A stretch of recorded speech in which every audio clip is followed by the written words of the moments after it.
na kama itamaanisha kusalimiana na kuongea pamoja na wale ambao tulipingana, kama italete amani, kama italete umoja ambao ndio msingi wa maendeleo, wacha iwe. Na ndipo nikatafutana na ndugu yangu Raila na nikasema, jameni, mashindano sio vita, njoo tushirikiane tujenge taifa letu pamoja. Na wakati tulikuwa tunafanya hivyo, hatukuwa na nia ya kusema tunafanya hivyo ndio tufukuze wengine. Nia yetu ilikuwa ni kwa njia gani tutalete watu pamoja, wakae pamoja. Na hapo ndipo hata msingi wa BBI ulijitokeza. All right, so the president there talking about the origins really of the handshake, but before that, just a tweet from the deputy president coming in the last couple of minutes about Raila Odinga, the former Prime Minister, who's admitted right now at hospital having tested positive for COVID-19. And Dr. Ruto says to Raila Odinga, former PM, Isaiah 53 verse 5, by Jesus' stripes come healing. You have fought many battles. You have always demonstrated courage and bravery. This too you will overcome. Quick recovery, my friend. The nation is praying, he says. So that a tweet coming from the deputy president within the last few minutes. I've also seen another interesting one from John Githongo, wishing Raila Odinga the speediest of recoveries to good health. Kipchumba Murkomen, I have huge respect for Raila Odinga, especially because he honestly and openly shares with the public his health status. I honestly pray and truly believe he will recover in good time and will bounce back stronger and healthier. My family and I praying for his quick recovery. Lastly, Professor Tomo Jenda, Senior Counsel, quick recovery to Honorable Raila Odinga. May we be all safe and stronger from the scourge that is COVID-19. All right, so this actually hospitalization coincided with a significant period, Linus, of the handshake. The 9th of March, there was supposed to have been a meeting, and from what we are seeing now, that meeting actually couldn't take place because that's the point at which he was trying to make his way to the hospital. But 3 years of the handshake have been quite a period in our country's history, even if you were to consider Kenya's recent history. Yes, Joe, and we cannot also be sure whether his trip to hospital did not coincide with other complications around the handshake, because only a few days ago, the handshake was not in good health either at that point. Yes, yes. Senator James Orengo, I think we have that soundbite. Do we? We don't have the remarks by James Orengo, but there's been some disquiet a few days to this 3rd anniversary. Disquiet around political issues. Because here comes the confirmation, finally, that the handshake is political.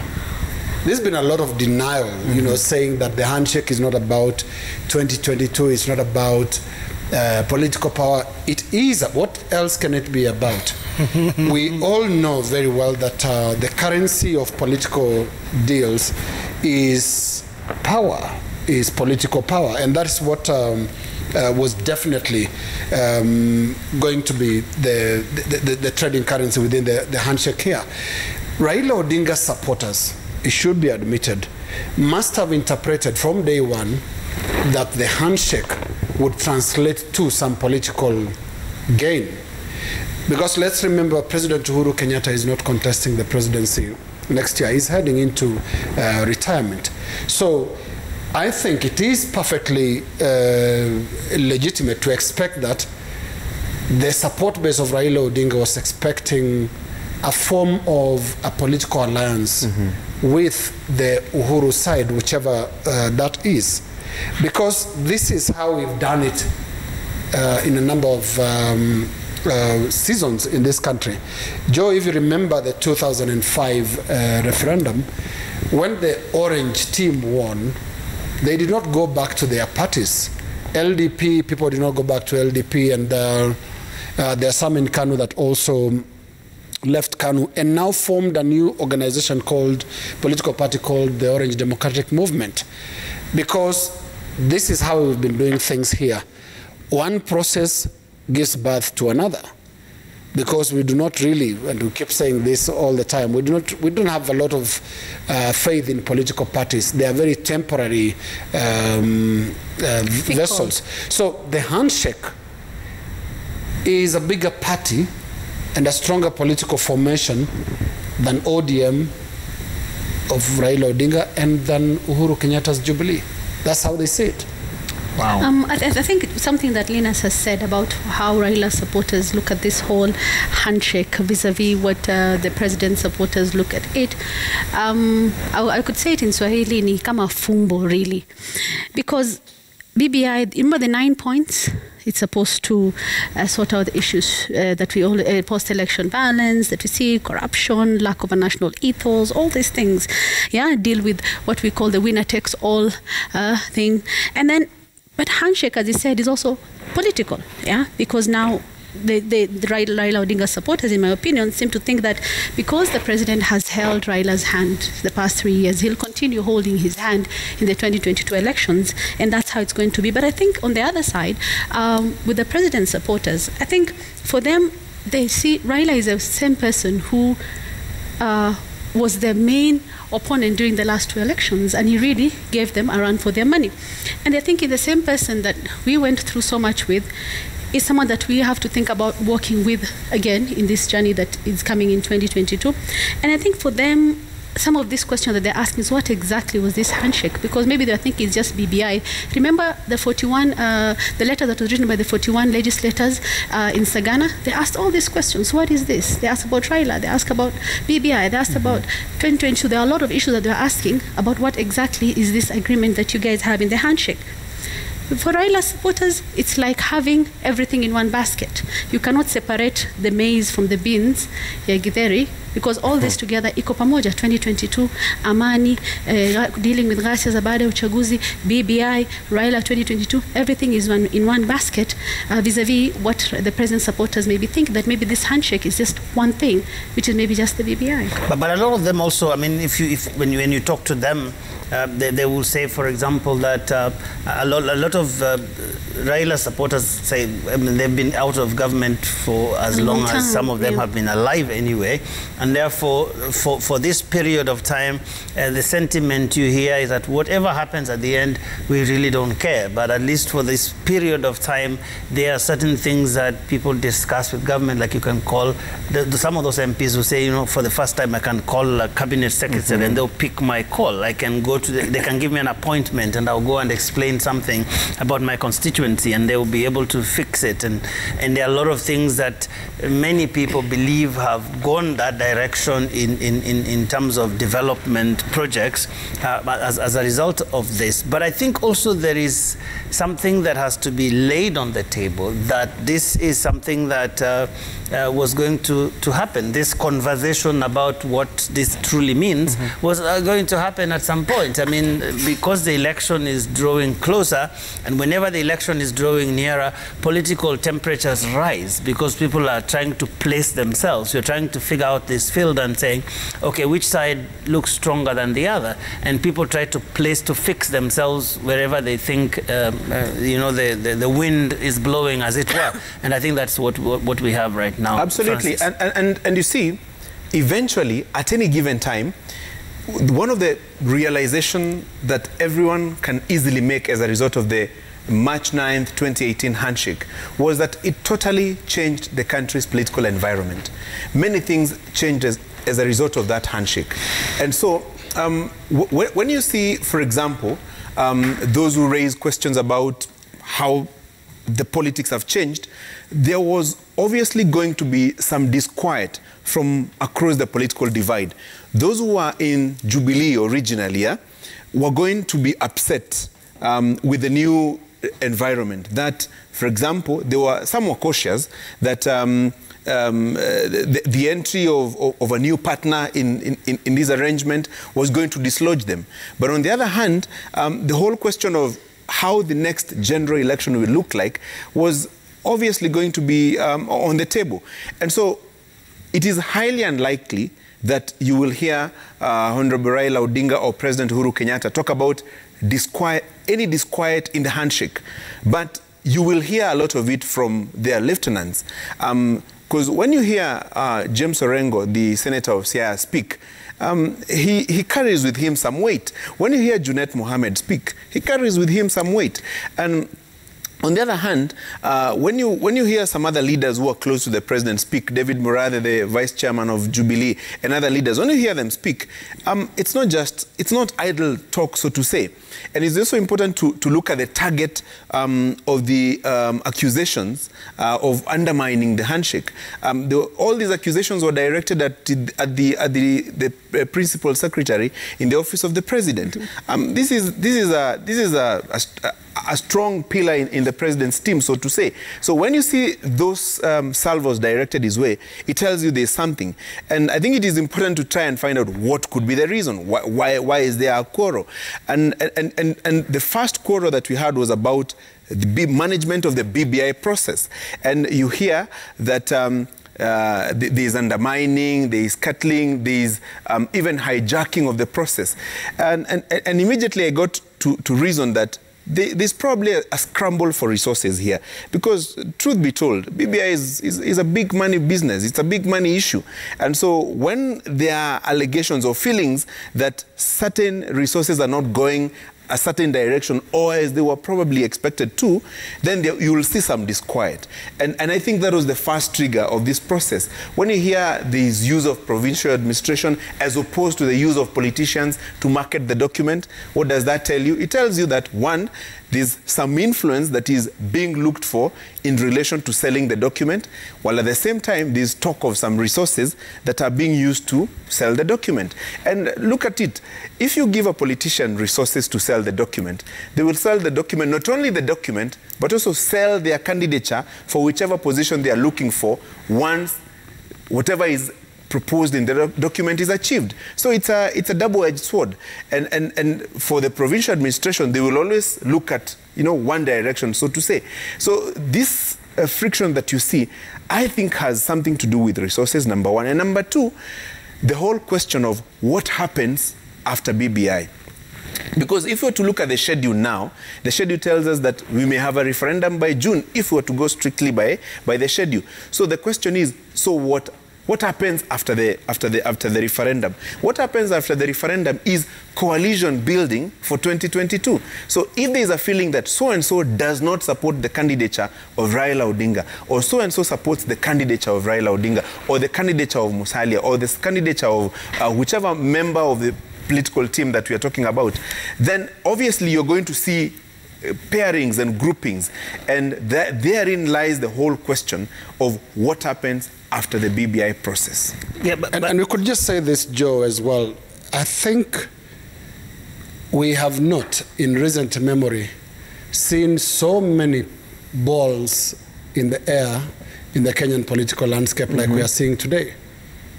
We are talking of BBI, we're talking of a referendum process, when then there is an election. We're also talking about a president that is heading into retirement. We're also talking about a divided ruling party between the president and his deputy. We're also talking about a complicated situation in which the leader of opposition is literally in government.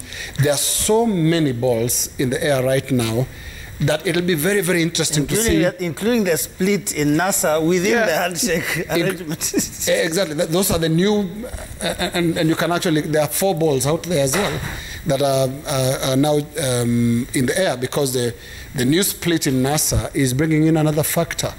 The coalition of Gideon Moi, Kalonzo Musyoka, Musalia Mudavadi, and I think Moses Wetangula.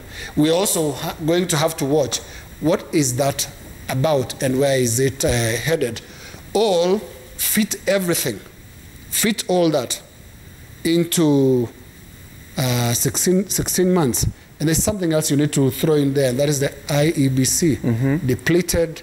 We also, the events of last week, are they able to run a referendum and an election at the same time? There was a question of what to do with IEBC. And what to do with IEBC, there was one question. Number one, what became of the 4 positions? Was a vacancy or are vacancies ever declared as a result of the resignation of the 4 commissioners? To the best of my recollection, no vacancies have been declared yet. Because the moment you declare vacancies, you begin the process of filling those slots.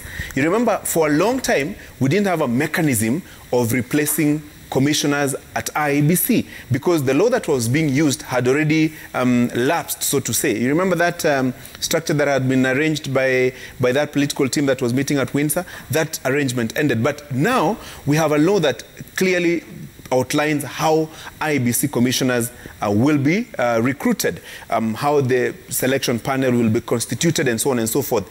So in the event that in the next 1 week or 2 weeks, you see a process of filling the 4 vacancies, it shouldn't surprise any one of us.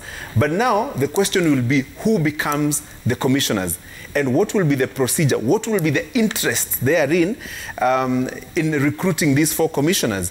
Because look at the 2 scenarios. You're talking about recruitment of 4 commissioners, and at the same time, you have an active process of looking for a Chief Justice and a judge of the Supreme Court to fill the position left by Justice Professor Jack Tonojwang. So those are 2 positions that will also, I mean, those are 2 processes that will ignite a lot of political heat. And so, Joe, look at it this way: succession politics, BBI, and filling the slots at IEBC and filling the slots at the Supreme Court adds to the number of balls that you're talking about. And that IEBC situation is particularly worrying. I mean, if you think about the indictment that came from the Supreme Court, if you think about the kind of political fights that we've had about IEBC, if you think about the political, the electoral contests that have revolved around the body that conducted the election, and all the recommendations that have been there over the years about how close to the election some of those changes to the IEBC were made in previous elections, and what impact that then had on the credibility of the election, just because of practical reasons. You know, these are people who are coming from wherever they have been, and then they come into a commission, and then they have to figure out what is going on. They have to understand the systems here, and then you start this whole rushed thing about tenders and about technology and all that. So there's a sense in which the whole thing is worrying because no one seems to have given it enough thought. Finally, remember, even the 9 points that we were told were to be at the heart of this BBI conversation, there was that whole thing of what they were calling electoral justice. Contested elections. And contested elections. And basically just trying to make sure that the elections would be done in a way that they would be verifiable, they would be accurate, and they would be simple, as the Supreme Court said.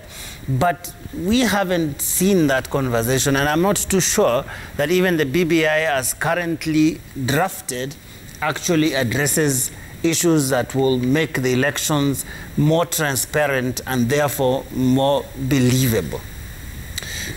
Joe, it's sad to say, but parallels should be drawn between the COVID-19 pandemic and our politics. So many unknowns. We are experimenting a lot. We are experimenting a lot. And in 16 months, we want to do so many things with structures that are not in place. It is worrying to see the state of the IEBC, and it was even more worrying to see how the by-elections were conducted last week.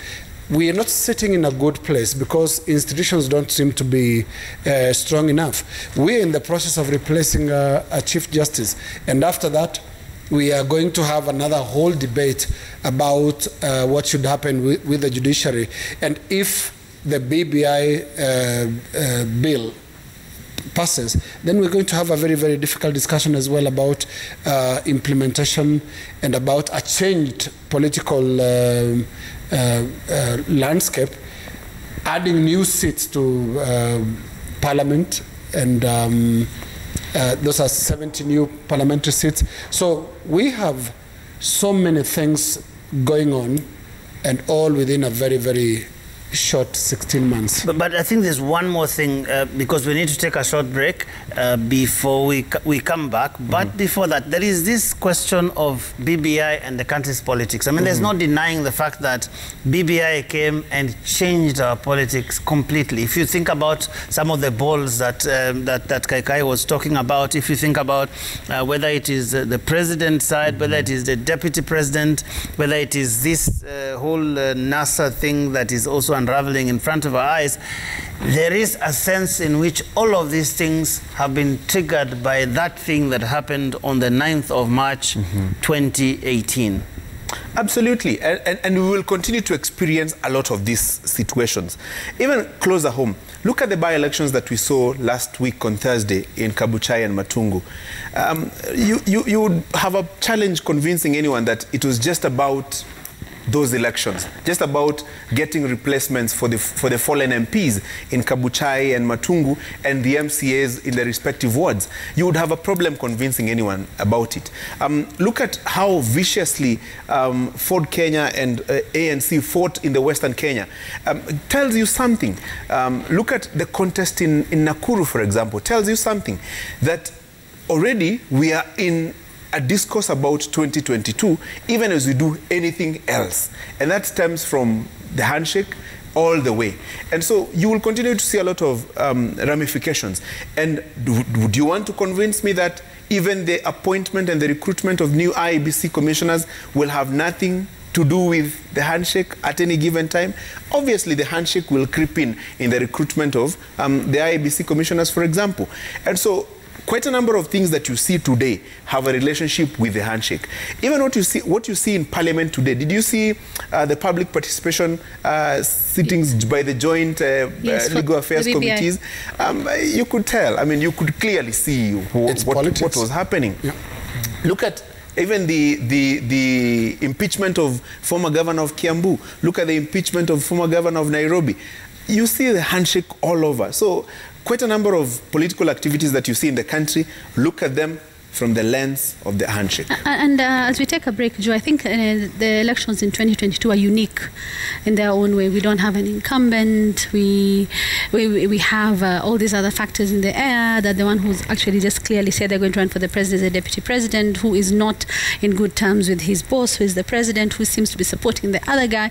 So it's a lot of new dynamics that we've not seen in a long time. So there are a lot of interest. Just look at, you mentioned the by-elections that we had last week, and what went into that, and we're talking about how these are just by-elections for wards and by-elections for constituencies, 3 or 4, but it turned out into a whole issue of violence and voter bribery allegations and people being arrested and being released, and the whole issue of why they were being released also became a big deal a few days later. But yes, we cannot underscore the importance of our IBC in the next elections in 2022. We keep talking about how we have to be careful, we don't want to see violence all over again, and the constitution and the conduct of the IEBC will play a big role in what happens in 2022. And I think we can take a short break now. Joe, Gashuri, and Linus and Yvonne will be back with our final words in a few minutes.